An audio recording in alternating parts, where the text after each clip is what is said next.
Bonjour et bienvenue dans cette nouvelle vidéo où je vais vous montrer comment faire du ghee. Le ghee, voilà, ça se fait avec du beurre doux, pas du beurre de sel ou autre. Donc j'ai un problème de son, donc j'ai repris le micro. Donc la vidéo durait 30 minutes au départ, bon, là je l'ai réduite à 5 minutes. On va voir comme ça.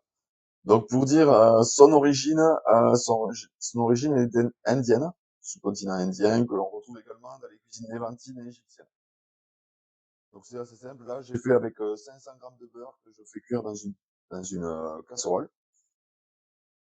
Donc vous voyez couper le beurre. Ouais. Le ghee est préparé en faisant mijoter dans une casserole à fond épais du beurre non salé que l'on aura préalablement fait fondre à feu doux.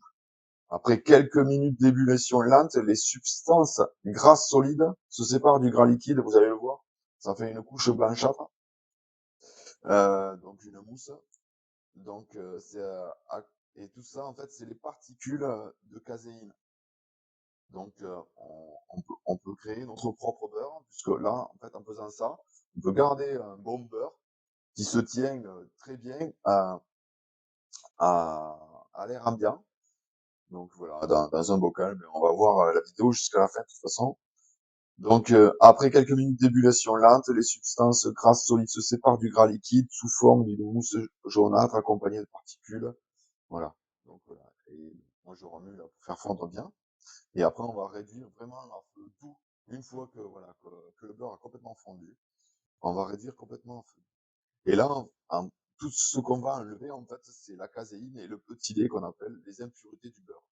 On va garder en fait que la vraie substance. Ça va donner un goût de noisette, c'est super bon. Euh, c'est quand même étonnant. Alors en fait, une fois qu'on va là, ça y est, là, j'ai réduit le feu, donc on va commencer à l'enlever petit à petit. Mais je pense que la prochaine fois, je vais faire une autre vidéo, quoi. Ouais. Je vais faire une vidéo si la façon que je pense qui est mieux, puisque vers la fin, on va voir que toutes les impuretés restent cristallisées comme si c'était du calcaire au fond de la poêle. Du coup, il reste que ce petit lait. Donc voilà. Donc ça va faire une belle couleur dorée et en refroidissant, ce liquide devient semi-solide.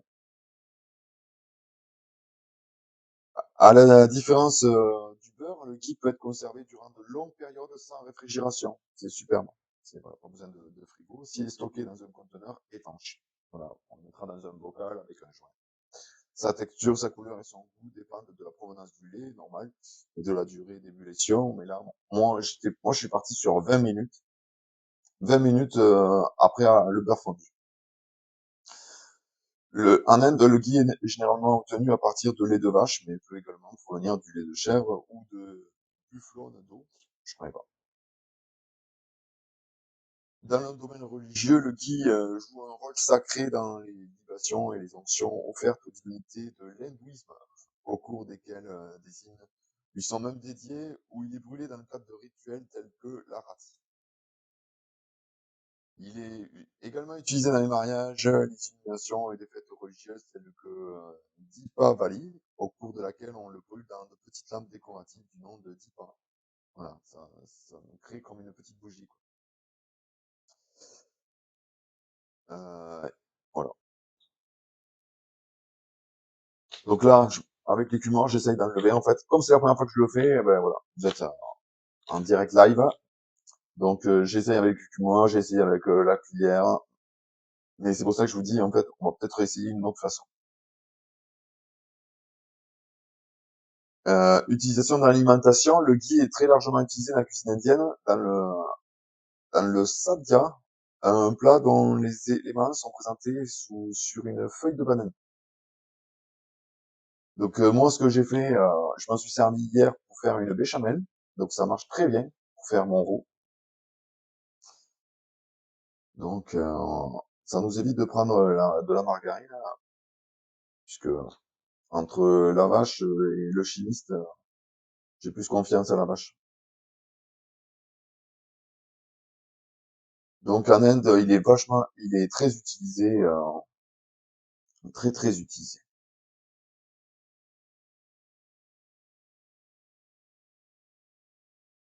Dans une étude menée sur des rongeurs, il a été démontré que le ghee réduit la production de cholestérol, alors que, comme tous les beurres clarifiés, il est en grande partie composé d'acides gras saturés. Comme quoi, en fait, de faire ça, le beurre devient plus pur. Aux États-Unis, la valeur nutritionnelle mentionnée sur les bouteilles de ghee fabriquées à partir de lait de vache indique une concentration de 8 mg de cholestérol pour une cuillère à café, alors que le beurre en contient 30. Ces éléments sont néanmoins à considérer avec prudence. Le ghee, bien que contenant moins de cholestérol et de graisse saturée que le beurre, reste néanmoins un aliment essentiellement composé de matières grasses, dont la consommation est connue pour augmenter le risque de maladies coronariennes, car il est très riche en cholestérol oxydé. Une étude comparant différents types de ghee et l'huile d'olive a montré que le ghee augmentait significativement la concentration de cholestérol. D'autres études montrent qu'une consommation modérée en combinaison avec d'autres graisses est plus profitable que l'usage unique de graisses végétales au lieu du ghee. Donc, je ferai des recettes, mais je pense que je le combinerai avec de l'huile d'olive. L'huile d'olive, c'est très bien, du moment où on la fait pas cuire. Voilà. Parce qu'on perd tous les effets positifs de l'huile d'olive. Donc, donc je filtre avec un filtre à café, mais je vais vite m'apercevoir en fait que ça marche très mal. Donc je vous mettrai un lien pour un tamis. Là, je vais m'en commander un puisque ce tamis aussi. Donc ce tamis ne filtre pas assez et le filtre à café filtre trop. Donc on voit que ça coule, mais bon, vu il va se cristalliser, donc ça sert à strictement rien. Donc je vais le transvaser avec un autre. Là, j'essaye un peu de l'aider pour voir si c'est pas le filtre qui est truc. Voilà. Donc, du coup, là, je le casse, je m'embête plus. Et je vois qu'il reste des impuretés dedans, donc du coup, ça me plaît pas. Donc c'est pour ça que je vous dis, en fait, il y a peut-être qu'on va trouver un autre moyen de pouvoir le faire plus sans s'embêter à racler. Donc j'essaierai la prochaine fois de le faire sans racler. Mais c'est vrai que sur 500 grammes, là, on peut faire 500 grammes, on voit que j'en récupère à peine la moitié, quoi. Donc on perd la moitié, la moitié. En fait, il y a la moitié d'impureté, quoi, on va dire ça. Donc je vais transvaser de suite, hein. Donc voilà, là, hop, je vois encore qu'il y a des impuretés, ça me plaît pas, je vais aller nettoyer tout ça. Donc voilà, là, je transvase pour la troisième fois. C'est pour ça ce tamis est vraiment pas terrible. Donc je viens d'en commander un là, un de Buyer. Je vous mettrai le lien dans la description de ce que je commande. Donc voilà, là c'est bon, la troisième fois ça va.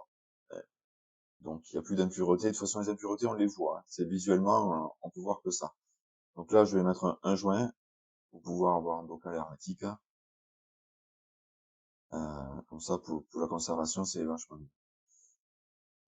Donc je vous remercie d'avoir suivi cette vidéo jusqu'à la fin. C'est pas très pratique à commenter ce que je fais. Je préfère parler quand je suis en train de faire. Donc je vous dis à très bientôt pour une autre vidéo et n'hésitez pas à vous abonner. Merci.